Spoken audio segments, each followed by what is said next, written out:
नमस्कार, स्वागत है आप सभी का एबी स्टार न्यूज में और मैं हूं आपके साथ जुबैर चौधरी। वक्त तो चला है देश लाइव का, जहां सबसे पहले बात करेंगे नवरात्रि के चौथे दिन की। आपको बता दें कि नवरात्रि का आज चौथा दिन है। आज के दिन मां कुष्मांडा की पूजा की जाती है और देश भर में नवरात्रि की धूम देखने को मिल रही है। मान्यता है कि 9 दिन तक जो कोई भी मां के सच्चे मन से पूजा अर्चना करता है, मां उसके सारे दुख हर लेती है। बता दें कि नवरात्रि के इन 9 दिनों में मंदिरों में श्रद्धालुओं का तांता लगा रहता है, तो वहीं इन नवरात्रों के दिनों चारों ओर बाजारों में भक्तिमय वातावरण देखने को मिल रहा है। लगातार हर मंदिर के आगे श्रद्धालुओं का तांता लगा है। श्रद्धालु मां की पूजा करने में मलिन हैं। आज नवरात्रि का चौथा दिन है और आज के दिन मां कुष्मांडा की पूजा अर्चना की जाती है। अष्टभुजा देवी यानी कि मां कुष्मांडा नवरात्रि की चौथी शक्ति हैं। माँ दुर्गा के इस रूप से ब्रह्मांड की रचना हुई थी। बता दें कि माँ कुष्मांडा की नवरात्रि की चौथी शक्ति मानी जाती हैं और माँ दुर्गा के इस रूप से ही ब्रह्मांड की रचना हुई थी। यानी कि 29 सितंबर 2022 को माँ कुष्मांडा की पूजा होगी, जिसमें देवी कुष्मांडा रोग विनाशक मानी गई हैं। यानी कि जो लोग भी श्रद्धालु माँ कुष्मांडा की पूजा अर्चना करते हैं, उनकी आराधना करते हैं, तो उनकी सारी बीमारियां दूर हो जाती हैं। इनकी आराधना से भक्त को गंभीर बीमारियों से भी राहत मिलती है और आरोग्य का वरदान प्राप्त होता है। आइए जानते हैं कि माँ कुष्मांडा की आरती और कथा किस तरीके से की जाती है और किस पौराणिक कथा के अनुसार संसार का जब कोई अस्तित्व नहीं था तो हर जगह सिर्फ काला अंधेरा छाया था। उस समय मां दुर्गा के चौथे रूप ने जन्म लिया और ब्रह्मांड की रचना की। बता दें कि पौराणिक कथा के अनुसार ये कहा गया है कि जब संसार में कोई अस्तित्व नहीं था, चारों ओर काला अंधेरा छाया हुआ था, उस वक्त माँ दुर्गा के चौथे रूप ने जन्म लिया और ब्रह्मांड की रचना की। माँ कुष्मांडा सृष्टि की आदि स्वरूप हैं, जिसमें देवी का ये सौर रूप सौरमंडल में विराजमान है। इनके तेज स्वर्ण से समान और प्रभा की सूर्य के समान ही शक्ति मानी जाती है और इनकी भक्ति के आयु, यश, बल और आरोग्य से बढ़ोतरी होती है। जगत जननी माँ जगदम्बा नवरात्रि में पृथ्वी पर वास करती हैं। इस दौरान माँ के नियमित पूजा पाठ और उपाय के जीवन से कष्टों का विनाश भी होता है, तो वहीं मानसिक, शारीरिक और आर्थिक रूप से भी मजबूती मिलती है, जिसमें घर में संपन्नता बनी रहती है। बता दें कि 9 दिन माँ की पूजा की जाती है और इन 9 दिन श्रद्धालु मंदिरों में जाकर माँ की पूजा अर्चना करते हैं। तो वहीं आज नवरात्रि का चौथा दिन है। आज के दिन देवी कुष्मांडा की पूजा की जाती है। माँ कुष्मांडा की पूजा करने से जितने भी श्रद्धालु की बीमारी हैं, कहा जाता है कि माँ उनकी सभी बीमारियों को हर लेती हैं।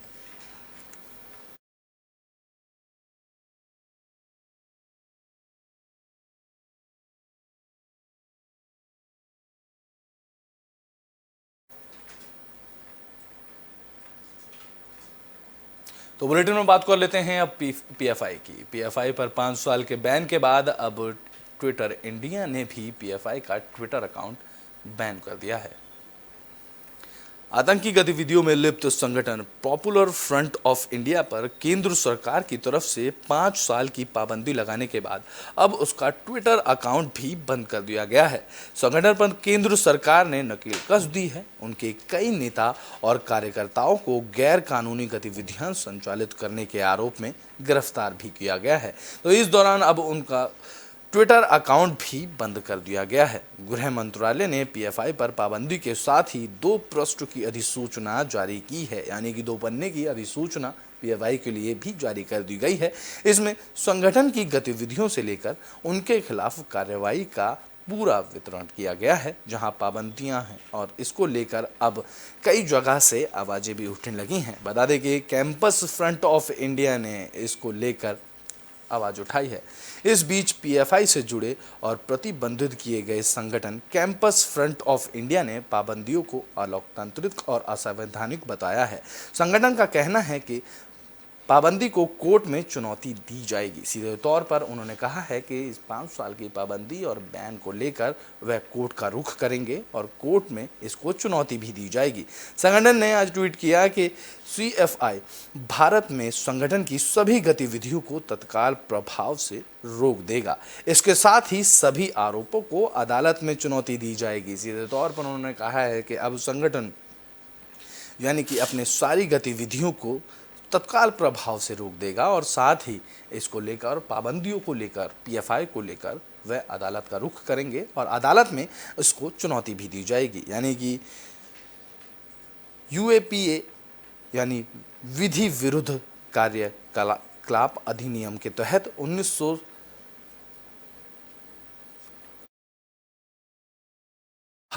3A के तहत 5 साल के लिए प्रतिबंध लगा है, जिसमें धारा कहती है कि अगर केंद्र सरकार की यह राय हो कि कोई संगठन विधि विरुद्ध और अधिसूचना की तरफ से उसे विधि विरुद्ध घोषित कर सकती है तो वह कर पाएगी। इसको लेकर यूएपीए में 2019 के संशोधन के अनुसार किसी व्यक्ति को आतंकी घोषित किया जा सकता है ताकि वह प्रतिबंधित संगठनों के सदस्यों या फिर पदाधिकारियों को जोड़कर नए नाम से संगठन ना बना ले। संगठन में मामले में केंद्र सरकार ऐसा कदम उठाती है जब संगठन आतंकी गतिविधियों में शामिल हो रहा हो। तो इस नियम के अनुसार और इस संशोधन के अनुसार केंद्र सरकार को ये प्रावधान है कि कोई भी संगठन अगर आतंकी गतिविधियों में लिप्त है तो केंद्र सरकार उसके खिलाफ ऐसे कदम उठा सकती है। ऐसी आतंकी सूची में फरवरी 2022 तक 42 संगठन शामिल थे। इसमें बब्बर खालसा इंटरनेशनल, सीपीआई माओवादी से लेकर एलटीटीई, लश्कर ए तैयबा जैसे मोहम्मद, हिजबुल मुजाहिदीन तक शामिल किए गए हैं। संगठन का सदस्य होना अपराध है। आतंकी संगठन का मतलब ये होता है कि संगठन का सदस्य होना अपराध है। सदस्यों को 10 साल जेल और जुर्माना होता है। इसकी फंडिंग पूरी तरह से प्रतिबंधित होगी, जिसमें संपत्तियां जब्त और बैंक खाते भी फ्रीज किए जाते हैं। आतंकी गतिविधि या फिर फंडिंग के जरिए संपत्ति हासिल की गई हो तो उम्र कैद तक की सजा भी इस मामले में हो सकती है। तो वहीं बात करें केरल में एनडीएफ, तमिलनाडु में मनीता नीति पसाराई और कर्नाटक में फोरम फॉर डिग्निटी की मिलकर 2006 में पीएफआई बना था। खुद एनडीएफ का गठन प्रतिबंधित सिमी ने किया था। पीएफआई पर विदेशों से फंडिंग के आरोप लगे हैं, हालांकि किसी देश का नाम इसमें नहीं लिया गया है। पैसा कट्टरपंथी इस्लाम के नाम पर जमा किया गया है, जिसको लेकर केंद्र एजेंसियों की जांच के अनुसार पीएफआई के सदस्यों ने केरल में एक कॉलेज के ईसाई प्रोफेसर का हाथ इस निंदा का आरोप लगाकर काट डाला था। कई राज्यों में हुए दंगे, आगजनी और हिंसा में पीएफआई खुद शामिल रहा है। भारत और देश के बाहर से बैंकिंग चैनलों से लेकर हवाला और दान के जरिए पीएफआई ने फंडिंग हासिल की है। कई बैंक खातों में जितना पैसा था वह मालिकों की हैसियत उनसे मेल नहीं खाती थी, जिसको लेकर पीएफआई के खिलाफ पाबंदी और लगातार कार्रवाई की जा रही है। तो वहीं पीएफआई पर पाबंदी के बाद कई राजनेताओं के बयान भी सामने आए। इसमें कांग्रेस नेताओं ने इस बैन को गलत ठहराया, जिसको लेकर उन्होंने कई तरह के बातें भी कही, जिसको लेकर लालू प्रसाद यादव का भी जिक्र हुआ था। इसमें उन्होंने भी कई बयान पीएफआई को लेकर, बैन को लेकर दिए थे।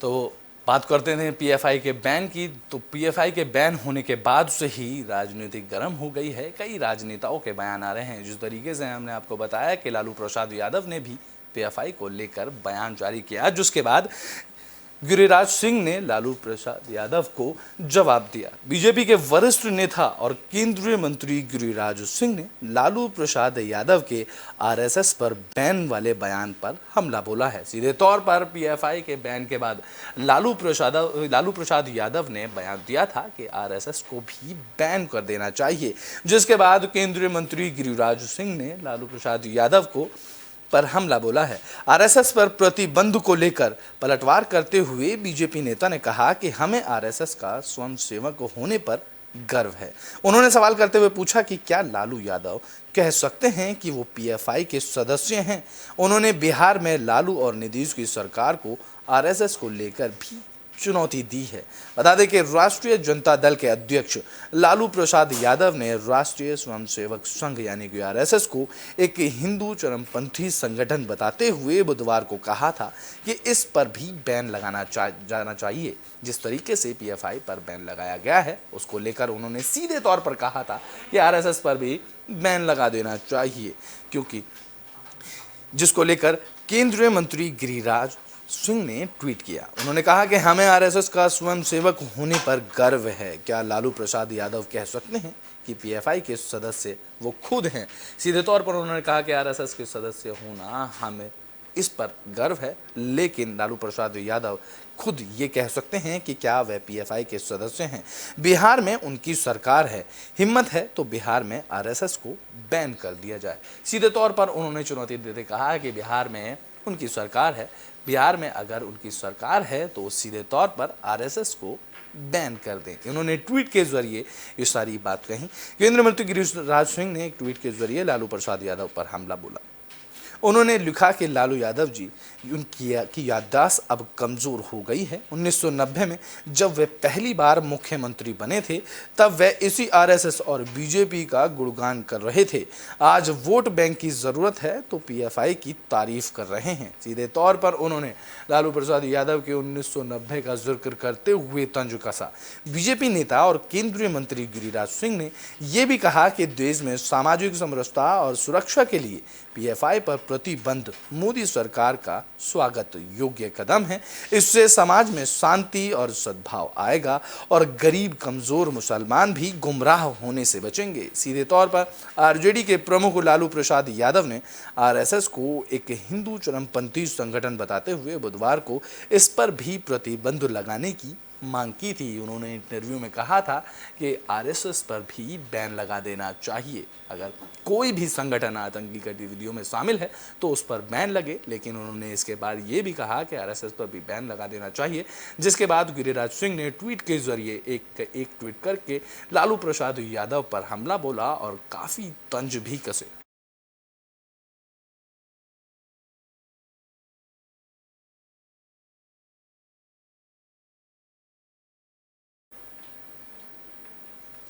तो बुलेटिन में बात कर लेते हैं बीजेपी के अध्यक्ष की। आपको बता दें कि जेपी नड्डा अब 3 साल बाद भी बीजेपी के अध्यक्ष पद पर बने रहेंगे। बीजेपी अध्यक्ष जगत प्रकाश नड्डा को पिछले दिनों कार्यकाल विस्तार दिए जाने की खबर थी, लेकिन अब उन्हें पूरा एक कार्यकाल और दिए जाने की चर्चा चल रही है। पार्टी सूत्रों का कहना है कि राज्यों के चुनाव लगातार होने वाले हैं और उसके बाद लोकसभा के चुनाव होने हैं। ऐसे में बीजेपी संगठन चुनाव में नहीं उलझना चाहती है। वह सीधे तौर पर बीजेपी अपने संगठन में होने वाले चुनाव पर नहीं उलझना चाहती। इसको लेकर उन्होंने इसकी बजाय बीजेपी की कोशिश ये है कि मौजूदा संगठन को ही बनाए रखा जाए और पूरी ताकत राज्यों के चुनाव में लगा देनी चाहिए, जिसको लेकर बीजेपी ने ये फैसला लिया है। बता दें कि बीजेपी इन दिनों चुनाव पर ज़्यादा ध्यान देना चाहती है, जिसको लेकर ये बातें सामने आ रही हैं। नवंबर में गुजरात और हिमाचल प्रदेश के चुनाव होने हैं। ऐसे में बीजेपी नहीं चाहती कि चुनाव से पहले किसी तरह का बदलाव पार्टी में किया जाए। इसके बाद राजस्थान, छत्तीसगढ़, मध्य प्रदेश, कर्नाटक जैसे अहम राज्यों के चुनाव होने वाले हैं, जिसमें त्रिपुरा, मेघालय, मिजोरम और तेलंगाना समेत कुल 11 राज्यों के चुनाव 2024 के आम चुनाव से पहले होने हैं। बता दें कि ऐसे में बीजेपी नहीं चाहती कि चुनाव नतीजों में कोई कमजोरी दिखे या पार्टी की कोई कमजोरी सामने आए, क्योंकि उससे 2024 को लेकर एक परसेप्शन खराब हो जाएगा। यही वजह है कि जेपी नड्डा को लगातार दूसरा कार्यकाल देने पर विचार चल रहा है। उनका मानना है कि जेपी नड्डा ही बीजेपी के अध्यक्ष बने रहें, ताकि बीजेपी पार्टी चुनाव पर ध्यान ज़्यादा केंद्रित कर सके। पार्टी का संविधान भी इसकी इजाज़त देता है। कोई भी नेता लगातार 2 बार बिना चुनाव के राष्ट्रीय अध्यक्ष बना रह सकता है। बीजेपी पार्टी में ये इजाज़त खुद दी गई है। जेपी नड्डा को जुलाई 2019 में पार्टी के कार्यकारी अध्यक्ष के तौर पर जिम्मा दिया गया था, जब अमित शाह को सरकार में एंट्री मिली थी। इसके बाद जनवरी 2020 में जेपी नड्डा को पूर्णकालिक राष्ट्रीय अध्यक्ष के तौर पर जिम्मेदारी मिली थी।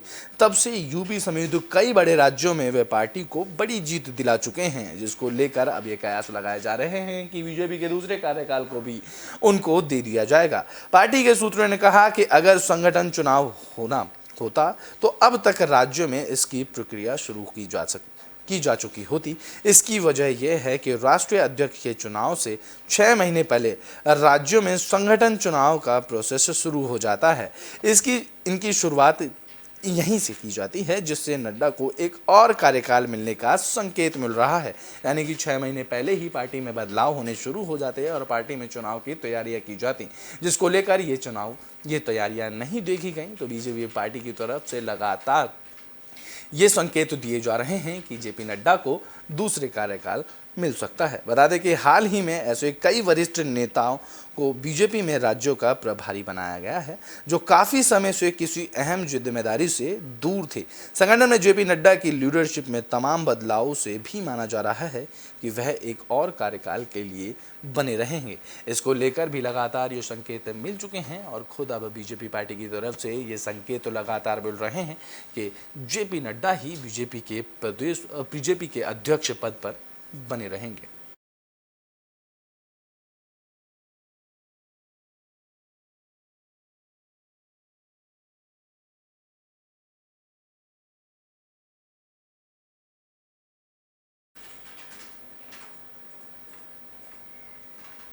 तो बुलेटिन में बात कर लेते हैं 2 धमाकों की। आपको बता दें कि उधमपुर में पिछले 8 घंटे में 2 धमाके हुए, जिससे लगातार ये आशंका लगाई जा रही है कि आतंकियों की तरफ से ये धमाके किए गए हैं, जिसको लेकर शासन की तरफ से जांच भी की जा रही है। उधमपुर में 8 घंटे के अंदर एक और बस में रहस्यमय धमाका हुआ। हादसे में किसी के हताहत होने के फिलहाल कोई खबर सामने नहीं है। गुरुवार सुबह करीब 5:40 पर यह विस्फोट हुआ। किसी के हताहत होने की खबर सामने नहीं आई, तो वहीं वाहन बुरी तरह से क्षतिग्रस्त हो गया। धमाके के बाद वाहन बुरी तरह से क्षतिग्रस्त हुआ। इससे पहले कल उधमपुर में सैन्य चौकी के पास पेट्रोल पंप पर खड़ी बस में शक्तिशाली धमाका हुआ, जिसमें धमाकों से 2 बसें क्षतिग्रस्त हो गई थीं, जबकि इस हादसे में 2 लोग घायल भी हुए थे। पहली नज़र में इसे आतंकी साजिश माना जा रहा था। सेना, सीआरपीएफ और पुलिस ने इलाके को घेर कर छानबीन भी शुरू कर दी। पुलिस सूत्रों ने बताया कि उधमपुर में पुराने हाईवे पर टीसीपी दोमेल क्षेत्र में बेगड़ा पेट्रोल पंप पर एक मिनी बस समेत 6 बस खड़ी थी। रोज की तरह बसंतगढ़ रूट की बस शाम 6 बजे खड़ी हुई थी और रात 10:30 बजे इस बस में जोरदार धमाका हुआ, जब बस और पास की खड़ी मिनी बस का एक हिस्सा इस धमाके से चकनाचूर हो गया, जिसमें बस कंडक्टर सुनील सिंह और mini bus conductor Vijay Kumar भी घायल हो गए, जिन्हें अस्पताल पहुंचाया गया और वहां उनका उपचार किया गया। धमाका इतनी जोरदार था कि आसपास के इलाकों में इमारतों में भी कंपन महसूस की गई, जिसमें पुलिस और सेना ने सीआरपीएफ के आला अफसरों ने घटनास्थल पर पहुंचकर छानबीन की, जिसके बाद इलाके को घेर लिया गया और पूरे इलाके की छानबीन शुरू कर दी गई। पेट्रोल पंप के ठीक सामने सेना की चौकी भी है, जिसमें खुफिया एजेंसी और पुलिस आतंकी हमले के एंगल से इनकार नहीं कर रहे हैं। हालांकि अभी तक धमाकों की वजह साफ नहीं हो पाई है। वहीं इससे कुछ घंटे पहले ही एलओसी से सटे पूंछ जिले में एक महिला को 4 किलो आईईडी के साथ पकड़ा गया था। तो इस तरीके से ये लगातार आशंका लगाई जा रही है कि ये दोनों धमाके कहीं आतंकी घटना को अंजाम देने वाले तो नहीं थे, कहीं किसी आतंकी की साजिश तो इन दोनों धमाकों में लिप्त तो नहीं थी। 3 अक्टूबर को गृह मंत्री अमित शाह का जम्मू कश्मीर दौरा भी है, जिसमें गृह मंत्री अमित शाह ने 3 से 5 अक्टूबर तक जम्मू कश्मीर के दौरे पर आ रहे हैं। इससे पहले उधमपुर में धमाके होने की खुफिया एजेंसियां को लेकर सतर्क हो गई हैं, क्योंकि 3 अक्टूबर से गृह मंत्री अमित शाह का जम्मू कश्मीर दौरा है, जिसको लेकर ये 2 धमाके हो गए हैं और उसके लेकर भी खुफिया एजेंसियां सतर्क हो गई हैं। पूछताछ के लिए आरोपी महिला जैतून अख्तर और मोहम्मद रियाज नामक शख्स को हिरासत में लिया गया, क्योंकि उनके पास से आईईडी बरामद हुई थी। पूंछ से सटे राजौरी जिले में गृह मंत्री की 4 अक्टूबर को रैली है और वहीं से एक महिला के पास से बारूद बरामद हुआ था। इसे लेकर दोनों जिलों में सुरक्षा अमले को ले हाई अलर्ट पर रखा गया है।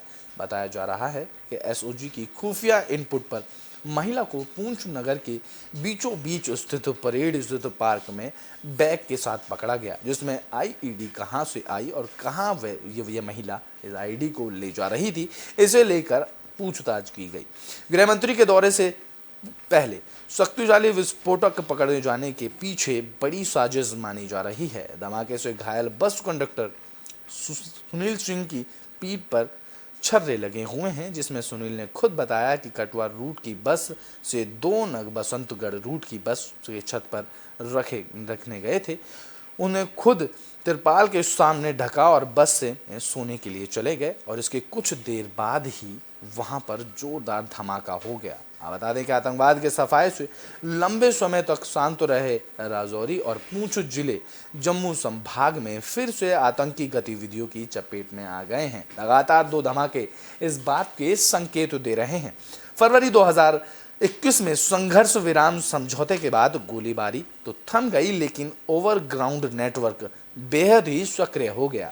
हाल ही के महीनों में राजौरी और पूंछ जिले में विस्फोटक घात लगाकर आतंकी हमले और कई मुठभेड़ की जा चुकी हैं। एलओसी से सटे इलाकों में ड्रग और जाली करेंसी रैकेट से जुड़े भी कई मामले पकड़े गए हैं।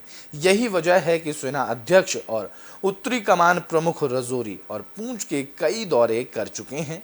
राजौरी पूंछ में लगातार गतिविधियां बढ़ने पर सुरक्षा ग्रिड मजबूती के लिए कई बैठकें भी हो चुकी हैं और लगातार 2 धमाकों के बाद इलाके में छानबीन की जा रही है। इलाके की घेराबंदी कर दी गई है, क्योंकि हाल ही में गृह मंत्री के दौरे को लेकर खुफिया एजेंसी सतर्क हो गई हैं।